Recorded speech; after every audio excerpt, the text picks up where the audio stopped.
Què tal?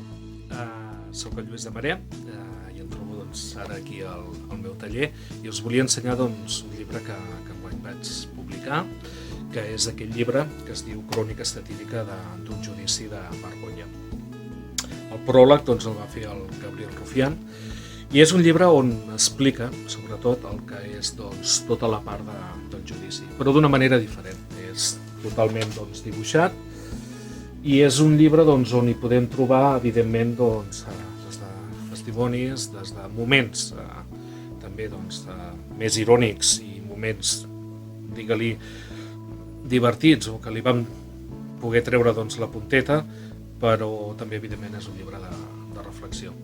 El títol, crec que ho dic, és Un judici de vergonya i m'agradaria, llegir una frase molt curteta, que és la de 4 mesos de judici, que només han servit per intentar justificar allò que és impossible de justificar.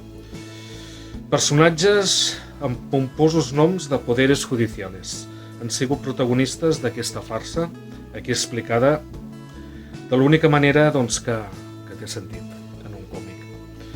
Un llibre que evidentment vaig dedicar a tots els presos polítics i és un d'aquests llibres que podem trobar durant tot l'any, evidentment aquest Sant Jordi, i aquest Sant Jordi que de ben segur que serà molt, molt especial. I des d'aquí tan sols dir-vos que ens veurem aviat i